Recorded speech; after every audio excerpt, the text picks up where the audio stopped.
guys? My name is Dr. Abyss and welcome to my first ever top 10 video. Now, when it comes to video games, RPGs are my favorite. I've played them ever since I was a kid. I love them, and no system has a better selection of RPGs than the PlayStation 4. The Nintendo Switch is getting close, and I will probably be doing a top 10 video on Nintendo Switch RPGs sometime in the future, depending on how this goes. But for now, we're going to focus solely on the PlayStation 4. So here are 10 of my favorite PlayStation 4 RPGs. Now, before we get started, I do have just a couple ground rules. Number one, we're only allowing one entry per franchise. That is just to prevent certain franchises that are my personal favorite from dominating the list. Because if I did, there would literally be nothing but Final Fantasy, Kingdom Hearts, Tales, and Persona. So yeah, this is just to kind of add a little bit of variety to the list. And the second rule is I am not allowing any ports, remakes, or remasters, with the exception of if they give enough new content to the PlayStation 4 version, whether that be brand new content or stuff that's new exclusively to English that we had not received. So you will see a couple on the list, but those are the hard and fast rules. So with that being settled, let's go ahead and jump on in to the first item on the list.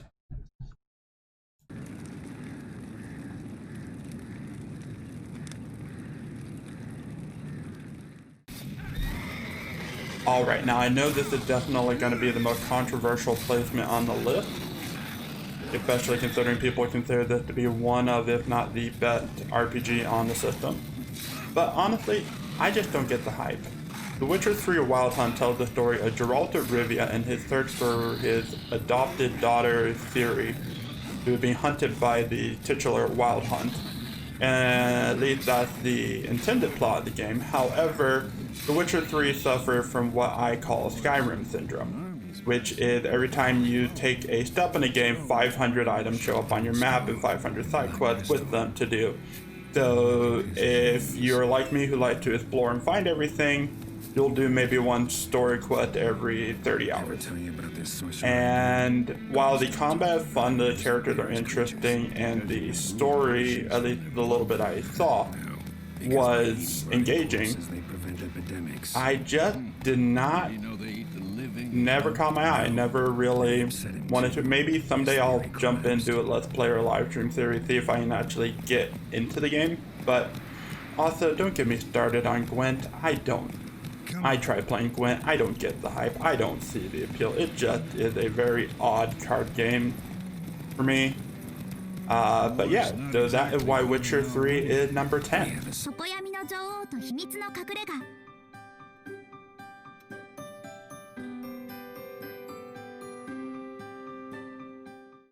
Alright, now one series I've always admired but struggled to get into is the Atelier series. All the way back in the PS2, my first entries into the series were the Mana Khemia spin-off titles, which I loved. They're the only two games in the series I've actually beaten. But when it comes to the mainline series, I've always just struggled to get into it, mainly because the mainline series like to have time limits and other restrictions that just, I hate time limits. It's so hard for me to get into those kind of games. But Atelier Ryza, Ever Darkness, and the Secret Hideout changes that. It not only does it get rid of the time limits, but it switches the combat system to something similar to an active time battle system from Final Fantasy, which I really enjoy. And it adds in some improvements to the alchemy system and fast traveling that just overall makes the game so much better. It tells the story of Ryza and her friends and her journey to become an alchemist and break away from the small town island that she grew up on. Now, it's a pretty generic slice of life anime style gameplay or story with a little bit of twist, you know, of a big overarching plot that you see closer to the end of the game. But the characters are fun and engaging, the gameplay is fun, it's a very chill game you can easily lose yourself in. We had a sequel announced recently, which I'm super excited for. And also, I will close out by saying Barrel, which if you played any of the Atelier games, you will understand exactly what that means.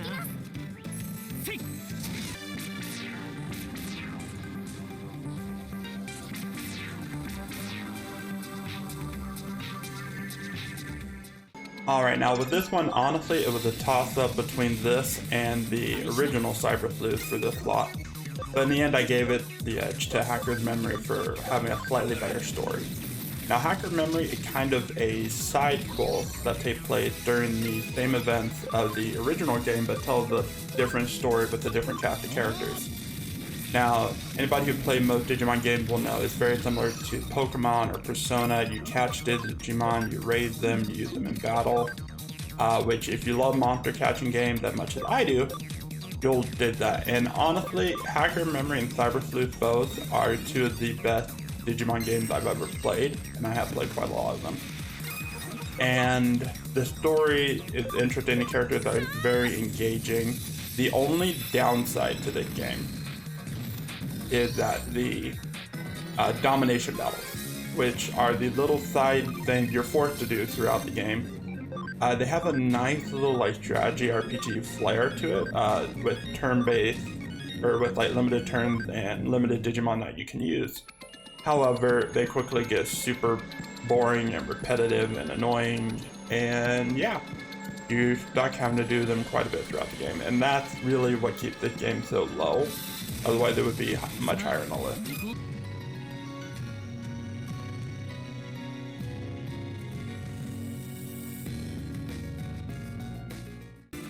Alright, so confession time.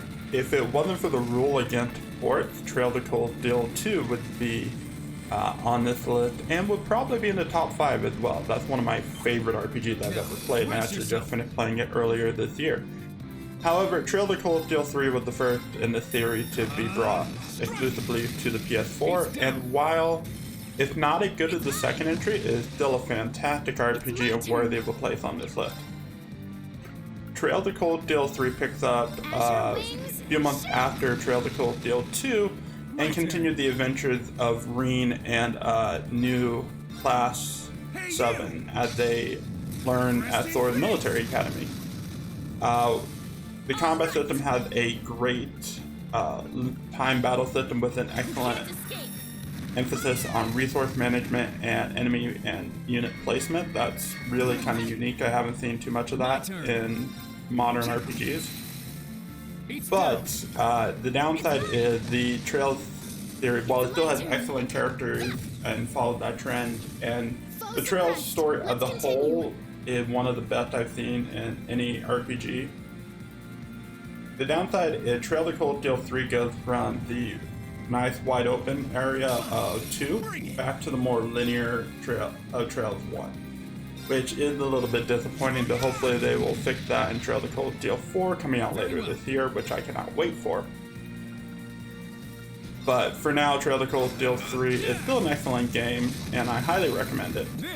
However, I also strongly recommend you play Trail of the Cold Steel 1 and 2 first, because this is not Final Fantasy, folks. If you go in and try to jump into the third series, you will be hopelessly lost. Honestly, you should really look up and try and play as many of the Trail games as you can, because they all interconnect in a way, and I need to play more of them. But yeah, that's why Trail of the Cold Steel 3 is currently sitting at number 7 on the list.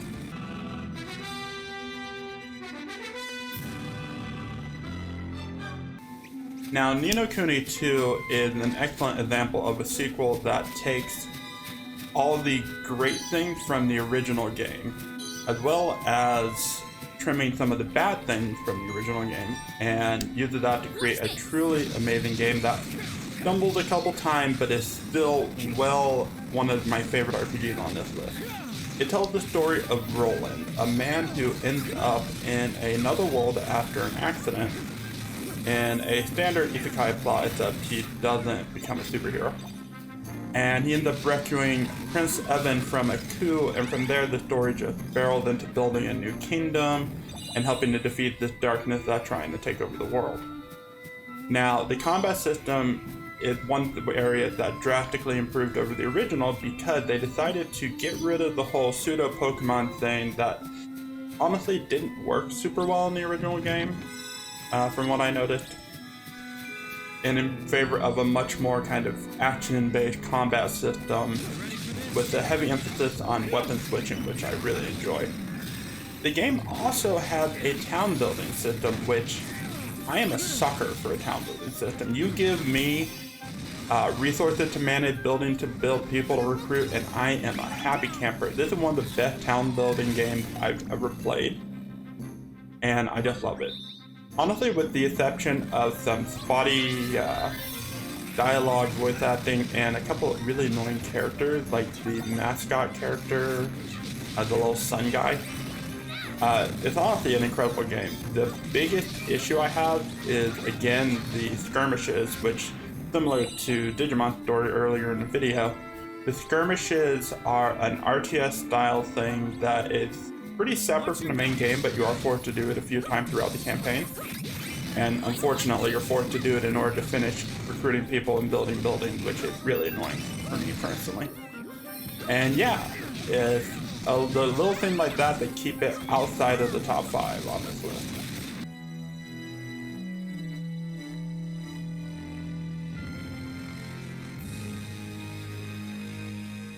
Alright. I know what you guys are gonna say. Hey Doc, Tales of Vesperia came out on Xbox 360, so that's ineligible for the list, right? To which I say no, because Tales of Vesperia Definitive Edition adds 2 new characters, some new story stuff that was originally in the Japanese only PS3 version, that I say it is 100% worthy of the placement on this list. Now, Tales of Vesperia does tell the story of former knight Yuri and his hunt to retrieve something stolen from his hometown. However, along the way, he ends up quickly getting wrapped up in this world-traveling adventure that ends up trying to save the world from the forces of darkness. You know, typical RPG flair. Now, where the Tales series has always excelled at is its characters and the interaction between those characters. There are little out-of-combat scenes called skits that show what your characters are doing in between all of the life-threatening battles and dungeon crawling. And these are some of the best in the series, and I was literally either crying, laughing, or just smiling every single time one of these came up. They were so much fun. The combat system, while not being refined as some of the later entries, like Zestiria and Berseria, is still some of the best in the series, and the boss fights are really challenging. Like, for example, the final boss, I died 2 or 3 times against him, I think. And it just was a very challenging game, very fun. I enjoyed it. I played it on this channel earlier this year. And I highly recommend it. And that is why it gets its place at number 5 on this list. Now, Tales of Berseria was a strong contender for the Tales spot. However, Vesperia I felt edged it out slightly.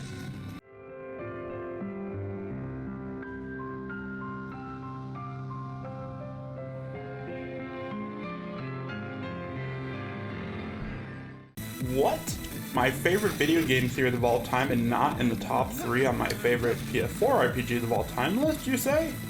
Yes, unfortunately Kingdom Hearts 3 is just outside the top 3. However, had I been able to add Kingdom Hearts 2 onto this list, that would have been number 1 easy, because that is my favorite game of all time. However, Kingdom Hearts 3, while an excellent game and an excellent conclusion to the Xehanort saga, it has enough parts that stumble that I just couldn't justify adding into the top 3.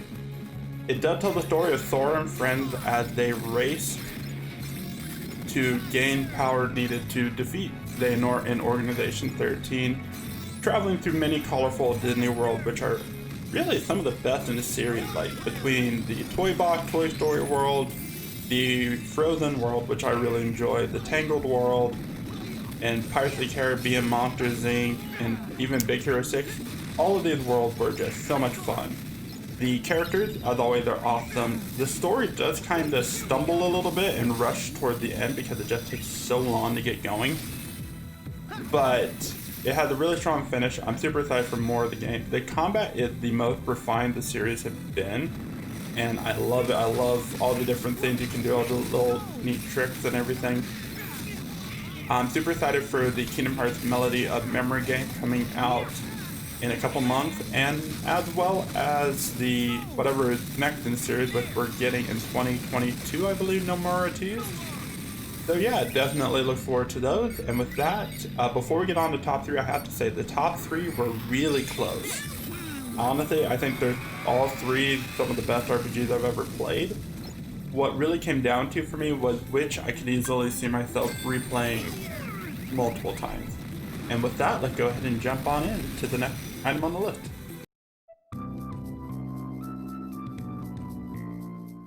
Alright, now Persona is one of my favorite series of all time. I loved it ever since I played Persona 3 way back on the PS2. When Persona 5 was announced, I was so excited for it, and when it did finally come out back in 2017, I loved it. I played it straight through. I did 90 hours in like 2 weeks. It was so much fun. Persona 5 Royal takes everything from the original game and refined it to its purest, most powerful state. Not only does it add in a whole new section, which adds an additional like 20 hours, but it refined the combat, added more characters, more plot elements, and all in all just makes the game so much more fun. Now, Persona 5 tells the story of your main character and the Phantom Thieves as they go to change the hearts of evil adults while unraveling a national conspiracy lurking at the heart of Japan. It also covers, in between that, it shows the social aspects of what your regular teenager is doing when they're not hunting down evil adults. And that contrast is one of the best parts of every Persona game. Persona 5 excels at that. Combat itself is pretty simple. It starts out with a kind of pseudo Pokemon monster catching aspect, but slowly ratchets up the difficulty with each dungeon, always feeling challenging but never impossible. The new content with Royal is incredible, along with the new characters and plot introduced with that, and I loved every minute of this 100-hour adventure. In fact, it is unfortunately that 100-hour aspect in this length that keeps the thing at number 3 instead of number 2 or even number 1, because I played through it twice, once in the original and once in Royal, and I just can't see myself committing to doing a third playthrough anytime soon, unfortunately. But yeah, that's why that's number 3. Now let's move on to number 2.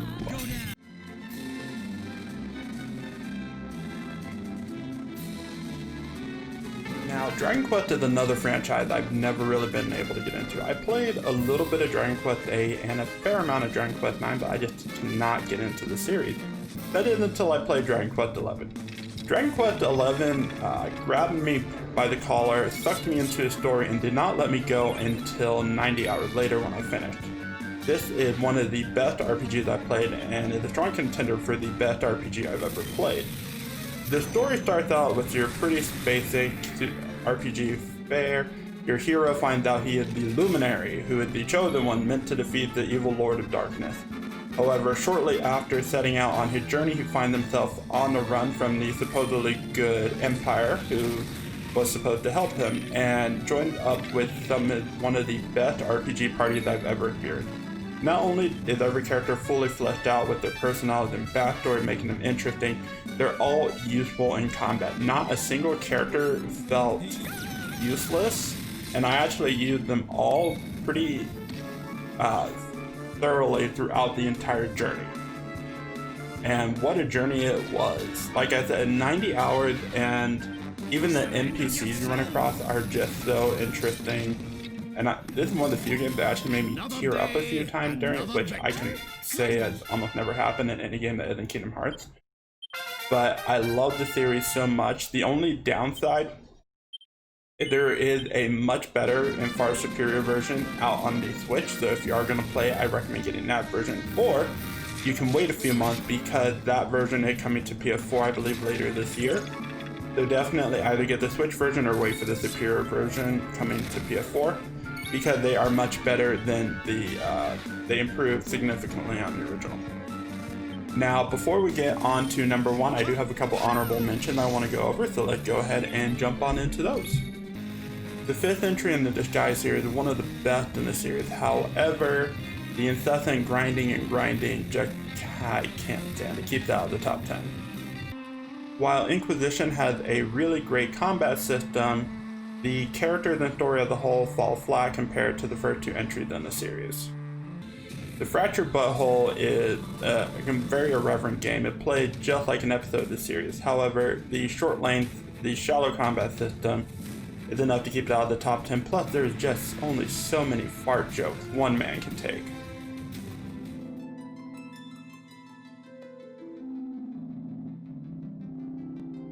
Alright, now is there any real surprise this is number 1 on my list? Final Fantasy VII Remake takes what was originally a 3-hour section of the game and stretches it out into a 30-hour epic that I could not put down. The story stays away from just retelling the same beats of the original game, fleshing out, adding in different things, and clearly setting forward that they are going to be telling a much different story over this than the original. The characters, each one feels fleshed out and organic. I especially love the evolution of the relationship between Cloud and Barret, going from being very antagonistic to each other at the beginning of the game to by the end of it they're joking around and very friendly and buddy-buddy.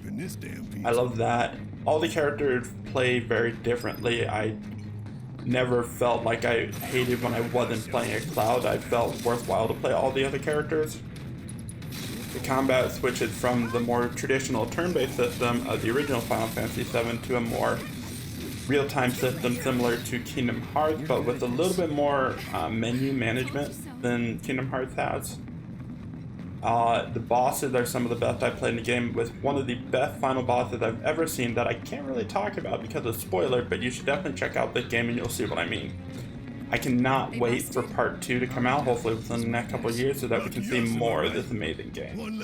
Now, when it comes down to the top 3, they're all pretty interchangeable, but let Final Fantasy VII Remake eke out the number 1 slot though, because I can easily picture myself replaying it a lot more than I can the other two, unfortunately. Thank you guys so much for watching the top 10 list. I really enjoyed making it for you, and I hope you really enjoyed it. If you did, make sure to let me know in the comment down below. Also, like and subscribe. It really does help the channel out a lot. I really look forward to giving you guys some more excellent content, maybe some more top 10 later down the line. But yeah, I will catch you guys in the next video. Peace.